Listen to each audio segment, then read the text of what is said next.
कभी सोचा आपने कि कुछ पुरानी चीजें, खासकर जैसे आईने, कैसे अपने अंदर गहरे राज छुपाए रख सकते हैं? ऐसा लगता है जैसे वो सिर्फ हमारा अक्स ही नहीं दिखाते, बल्कि गुजरे हुए वक्त की कहानियां, अनदेखे पल और कभी-कभी कुछ बेहद डरावना भी। आज हम ऐसी ही एक कहानी की गहराई में उतर रहे हैं। इस वीडियो में दिखाई गई और बताई गई बातें आपके लिए थोड़ा डरावना हो सकता है, तो अगर आप कमज़ोर दिल वाले हैं तो इस वीडियो से दूर रहे। धन्यवाद। कहते हैं कुछ आईने पुराने राज अपने अंदर छुपाए रखते हैं। ये लाइन खुद ही एक रहस्य का दरवाजा खोलती है। कई साल बीत चुके हैं और रिया आज अपने उस घर लौटी है जहां उसका बचपन बीता था, उसका मायका। लेकिन अब ये घर वैसा नहीं रहा। सालों से बंद पड़ा है, एकदम वीरान, हर चीज पर धूल की मोटी परत जमी हुई है। आप सोच सकते हैं वो माहौल कैसा होगा। जैसे ही रिया दरवाजा खोलकर अंदर कदम रखती है, एक अजीब सी खामोशी उसका स्वागत करती है, इतनी गहरी कि उसे अपने कदमों की आहट भी गूंजती हुई महसूस होती है। और उस खामोशी के बीच में रिया को एक बेचैन करने वाला एहसास घेर लेता है। ऐसा लगता है जैसे कोई उसे देख रहा है, लगातार, बिना पलक झपकाए। हवा में एक भारीपन सा है, जैसे किसी की मौजूदगी हो, जिसे वो देख तो नहीं पा रही लेकिन महसूस जरूर कर सकती है। ये सिर्फ घर का अकेलापन नहीं है, ये कुछ और है, कुछ ज्यादा गहरा। तो रिया हिम्मत करके घर के अंदरूनी हिस्सों में जाती है। एक कमरा है, शायद स्टोर रूम की तरह इस्तेमाल होता होगा। पुराना सामान भरा पड़ा है उसमें। रिया फैसला करती है कि सफाई यहीं से शुरू की जाए। वो पुरानी चादरें हटाती है, बक्सों को खिसकाती है, और तभी उसकी नजर एक चीज पर पड़ती है जो कबाड़ के बीच छिपी हुई थी, एक पुराना आईना। ये कोई मामूली आईना नहीं है। इसका फ्रेम शायद कभी बहुत खूबसूरत रहा होगा, नक्काशीदार, पर अब वो धूमिल पड़ गया है, कहीं कहीं से उखड़ा हुआ। शीशा खुद किनारों से चटका हुआ है, एक लंबी दरार उसके बीच से गुजर रही है। लेकिन इन सब खामियों के बावजूद उस आईने की सतह पर एक अजीब सी अप्राकृतिक चमक है, जैसे वो धूल और दरारों के पीछे से अब भी झांक रहा हो, जिंदा हो। रिया थोड़ी हिचक के साथ उसके करीब जाती है, अपनी उंगलियों से उस पर जमी धूल की मोटी परत हटाती है। धूल हटते ही एक पल के लिए उसे अपना अक्स नजर आता है और वो हल्की सी मुस्कुरा देती है, शायद सालों बाद खुद को इस घर में देखकर। लेकिन अगले ही पल वो मुस्कान चेहरे पर ही जम जाती है। उसका दिल जैसे एक पल के लिए धड़कना बंद कर गया हो, क्योंकि आईने में जो अक्स उसे दिख रहा है वो उसका अपना नहीं है। नहीं, उसकी जगह एक बिल्कुल अजनबी, भयानक चेहरा उसे घूर रहा है। एक मर्द का चेहरा जो मौत की तरह सफेद पड़ा हुआ है, इतना सफेद जैसे उसमें खून की एक बूंद भी ना हो। गले पर एक गहरा, भयानक कटावा निशान साफ नजर आ रहा है, जैसे किसी ने बेरहमी से गला रेत दिया हो। और आंखें, हे भगवान, वो आंखें, वो बिल्कुल खाली हैं। उनमें कोई भाव नहीं, कोई रोशनी नहीं, कोई जिंदगी नहीं, बिल्कुल मृत, जैसे कांच की गोलियां हों। अब सोच सकते हैं रिया की क्या हालत हुई होगी। डर के मारे रोंगटे खड़े हो गए होंगे, सांस गले में अटक गई होगी। वो एक झटके में चीखते हुए पीछे हटती है, शायद दीवार से टकरा जाती है। उसका दिल जोर जोर से धड़क रहा है, आंखें फटी की फटी रह जाती हैं। वो यकीन नहीं कर पा रही कि उसने क्या देखा। क्या ये उसका वहम था, रोशनी का धोखा? ये कहानी का पहला बड़ा झटका है, एक ऐसा मोड़ जो सुनने वाले को हिलाकर रख देता है। आईना, जिसका काम है हकीकत दिखाना, यहाँ ठीक उसका उल्टा कर रहा है। वो सच नहीं बल्कि एक नामुमकिन, डरावनी छवि दिखा रहा है। ये प्रतिबिंब के बुनियादी नियम को तोड़ता है और यही चीज अलौकिक भय की नींव रखती है। ये पहला पक्का संकेत है कि इस घर में और खासकर इस आईने में कुछ बहुत ही ज्यादा गलत और खतरनाक है। ये वाकई कुदरत के नियम के खिलाफ लगता है। रिया जमीन पर गिरी हुई सी कांपते हाथों से खुद को संभालती है। कुछ पल लगते हैं उसे हिम्मत जुटाने में। शायद वो खुद को यकीन दिलाना चाहती है कि उसने गलत देखा। गहरी सांस लेकर वो कांपते हुए फिर से उस आईने की तरफ देखने की हिम्मत करती है। शायद उम्मीद कर रही हो कि वो चेहरा गायब हो गया होगा, लेकिन नहीं, वो चेहरा अब भी वही है। और इस बार वो और भी ज्यादा करीब नजर आ रहा है, जैसे आईने के अंदर से बाहर की तरफ झुक रहा हो। वो मृत आंखें अब भी रिया पर टिकी हुई हैं, और सबसे ज्यादा डरावनी बात, उसके पतले बेरंग होंठ अब हिल रहे हैं, धीरे धीरे, बिना आवाज के, जैसे वो कुछ कहने की कोशिश कर रहा हूं। ये नजारा देखकर तो रिया की हालत ही खराब हो गई होगी। उसकी जुबान लड़खड़ा जाती है, लेकिन फिर भी डर और थोड़ी जिज्ञासा के मिले जुले भाव से वो कांपते हुए पूछ ही लेती है, कौन हो तुम? आवाज शायद फुसफुसाहट में बदल गई होगी और तभी उस आईने के अंदर से जैसे शीशे की गहराइयों से एक धीमी सरसराती हुई आवाज आती है। एक ऐसी आवाज जो इंसानी कम और हवा की सरसराहट ज्यादा लगती है। मदद करो। आवाज रुक रुक कर आती है, जैसे बोलने में बहुत ताकत लग रही हो। मुझे इस आईने से बाहर निकालो।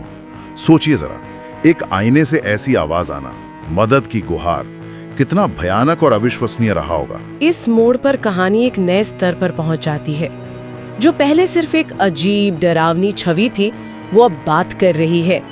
आईना अब सिर्फ एक खिड़की नहीं रहा, बल्कि एक जेल बन गया है जिसके अंदर कोई फंसा हुआ है और बाहर निकलना चाहता है। मदद की पुकार कहानी में एक नैतिक सवाल भी डाल सकती थी, क्या रिया को मदद करनी चाहिए? पर डर इतना ज्यादा है कि सोचने का मौका ही नहीं मिलता और यहीं से खतरा और बढ़ जाता है। बिल्कुल, क्योंकि मदद की गुहार के बाद माहौल अचानक और ज्यादा खतरनाक हो जाता है। जैसी रिया शायद पलक झपकाती है या पीछे हटने की कोशिश करती है, कमरे का भारी लकड़ी का दरवाजा धड़ाम की आवाज के साथ अपने आप बंद हो जाता है, जैसे किसी अनदेखी ताकत ने उसे बंद कर दिया हो।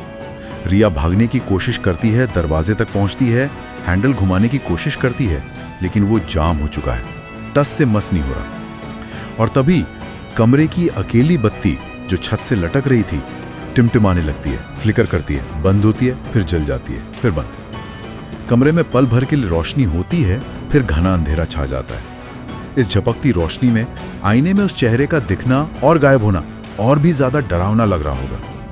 हवा अचानक ठंडी हो जाती है, इतनी ठंडी कि रिया को अपनी सांस धुएं की तरह नजर आने लगती है, जैसे वो किसी बर्फीली जगह पर आ गई हो।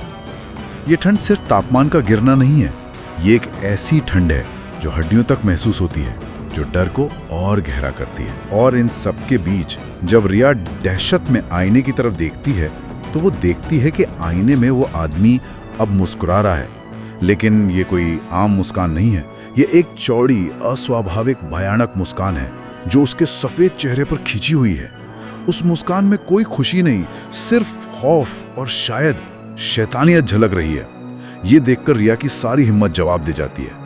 वो डर के मारे जोर से चीख पड़ती है, एक ऐसी चीख जिसमें उसका सारा खौफ समाया हुआ है। और इसी घबराहट में उसके हाथ में पकड़ा हुआ फोन छूटकर जमीन पर गिर जाता है, शायद उसकी स्क्रीन भी टूट जाती है। वो अब पूरी तरह अकेली और फंसी हुई है। यहाँ एक बहुत जरूरी बदलाव देखने को मिलता है। जो इकाई पहले मदद मांग रही थी, अब उसका बर्ताव पूरी तरह से डरावना और खतरनाक हो गया है।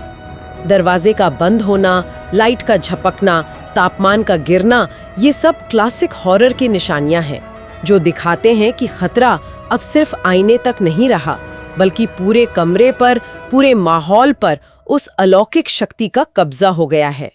वो इकाई अब निष्क्रिय नहीं है, वो सक्रिय रूप से रिया को डरा रही है, उसे फंसा रही है। मदद की पुकार शायद एक जाल ही थी। हाँ, ऐसा ही लगता है। और फिर आता है वो अंतिम दृश्य जो शायद सबसे ज्यादा परेशान करने वाला है। रिया बेबसी और खौफ के मिले जुले भाव से एक बार फिर आईने में देखती है, शायद ये देखने के लिए कि वो चेहरा अब क्या कर रहा है। लेकिन इस बार उसे जो दिखता है वो उसकी कल्पना से भी परे है। उसे आईने में अपना चेहरा दिखाई देता है, लेकिन साथ ही उस आदमी का भयानक चेहरा भी वही है। और ये दोनों चेहरे धीरे धीरे एक दूसरे में मिल रहे हैं, जैसे दो तस्वीरें एक दूसरे पर घुल रही हों। रिया के नैन नक्श उस आदमी के चेहरे में घुल रहे हैं, उसकी पहचान उस भयानक चेहरे में विलीन हो रही है। सोचिए नजारा कितना खौफनाक, कितना दिमागी तौर पर परेशान करने वाला रहा होगा। अपनी पहचान को किसी और में घुलते देखना। कहानी यहां एक भयानक मोड़ पर रुक सकती थी, लेकिन स्रोत हमें आगे बताता है। अगले दिन की बात है, शायद पड़ोसियों ने रात में चीख सुनी हो, या शायद रिया के घर वापस ना लौटने पर किसी को चिंता हुई हो। कुछ मोहल्ले वाले उस वीरान घर पहुंचते हैं। दरवाजा शायद अब खुला हुआ है या वो उसे खोल लेते हैं, लेकिन जब वो उस कमरे में पहुंचते हैं जहां रिया सफाई कर रही थी, तो उन्हें फर्श पर कुछ मिलता है। वो पुराना नक्काशीदार आईना, लेकिन अब वो साबुत नहीं है, वो टूटा हुआ है। उसके कई टुकड़े फर्श पर बिखरे पड़े हैं, जैसे किसी ने उसे जोर से जमीन पर पटका हो या शायद वो खुद ही टूट गया हो। मगर सबसे ज्यादा चौंकाने वाली, रोंगटे खड़े कर देने वाली बात यह है, स्रोत जोर देकर बताता है कि उस टूटे हुए आईने के हर एक टुकड़े पर, चाहे वो कितना भी छोटा क्यों ना हो, रिया का चेहरा उभरा हुआ दिखाई दे रहा था, मुस्कुराता हुआ नहीं, बल्कि शायद डरा हुआ या खाली। जैसे आईना टूटने के बाद भी उसने रिया की आत्मा को, उसके अक्स को अपने अंदर हमेशा के लिए कैद कर लिया हो। कहानी का ये अंत जानबूझकर अस्पष्ट और भयावह रखा गया है। रिया का क्या हुआ, इसका कोई सीधा जवाब नहीं मिलता।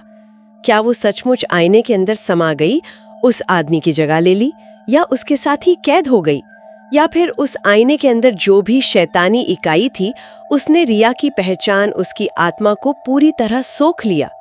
ये सवाल अनुत्तरित रह जाते हैं और यही अनिश्चितता कहानी के डर को सुनने वाले के जहन में लंबे समय तक बनाए रखती है। बस कल्पना ही की जा सकती है और हर कल्पना शायद पिछली से ज्यादा डरावनी होगी। और जैसा कि ऐसी कहानियों के साथ अक्सर होता है, इस घटना के बाद उस आईने से एक डरावनी किंवदंती जुड़ जाती है। कहानी के अंत में स्रोत हमें बताता है, कहते हैं, उस भयानक रात के बाद से अगर कोई उन टूटे हुए टुकड़ों को जोड़कर या शायद किसी तरह उस आईने में झांकने की कोशिश करता है, तो उसे हमेशा अपने पीछे, अपने कंधे के ठीक ऊपर किसी के खड़े होने का ठंडा एहसास होता है, एक परछाई सी महसूस होती है। कोई कहता है वो रिया है जो अब भी उस कैद से निकलने का रास्ता ढूंढ रही है। कोई कहता है वो शायद वही आदमी है जो अब भी उस आईने से पूरी तरह मुक्ति चाहता है और शायद किसी नए शिकार की तलाश में है। लोक कथाओं और डरावनी कहानियों में श्रापित वस्तुओं का ये एक बहुत ही आम लेकिन हमेशा असरदार रहने वाला चित्रण है। ऐसी वस्तुएं, चाहे वो आईना हो, गुड़िया हो या कोई बक्सा, अक्सर किसी आत्मा के लिए जेल बन जाती हैं या फिर वो खुद ही एक बुरी शक्ति का स्रोत बन जाती हैं। वो डर का एक ऐसा चक्र बनाती हैं जो पीढ़ी दर पीढ़ी ये नए मालिक के साथ चलता रहता है। यहाँ पर ये आईना महज एक चीज नहीं रह गया है, वो कहानी का एक सक्रिय पात्र बन गया है, एक जेल, एक शिकारी और डर का प्रतीक। तो इस कहानी के मुख्य डरावने तत्व क्या हैं, जिन्हें हमने परत दर परत खोला? एक पुराना रहस्यमयी आईना जो सिर्फ अक्स नहीं दिखाता, उसके अंदर फंसी एक बेचैन, शायद शैतानी आत्मा, एक निर्दोष इंसान की पहचान का उस आत्मा में धीरे धीरे विलीन हो जाना, और अंत में एक ऐसी डरावनी उपस्थिति जो आईने के टूटने के बाद भी बरकरार रहती है, एक किंवदंती बनकर। चलिए इसको थोड़ा सोचते हैं। ये कहानी हमें याद दिलाती है कि साधारण दिखने वाली चीजों के पीछे भी कितना गहरा और अंधेरा इतिहास छिपा हो सकता है। तो इसका मतलब क्या निकलता है? शायद यही कि प्रतिबिंब हमेशा उतने सरल नहीं होते जितना हम सोचते हैं, और कुछ आईने वाकई अपने अंदर सिर्फ हमारा चेहरा नहीं बल्कि पुराने राज और अनदेखे खतरे छपाए रखते हैं। और ये कहानी हमें एक दिलचस्प, बल्कि सच कहूं तो बेचैन करने वाले सवाल के साथ छोड़ जाती है। क्या आईने हमेशा सिर्फ वही दिखाते हैं जो सामने है, या कभी कभी कुछ और भी होता है जो कांच की सतह के पीछे से पलटकर हमें देख रहा होता है? या शायद ये सवाल और भी गहरा है, हमारे अपने अतीत के कौन से हिस्से या दूसरों की कौन सी भूली बिसरी कहानियां इन पुरानी चीजों के अक्स में हमेशा के लिए कैद रह जाती हैं, बस किसी के झांकने का इंतजार करती हुई। ये विचार अपने आप में काफी सहरन पैदा करने वाला है।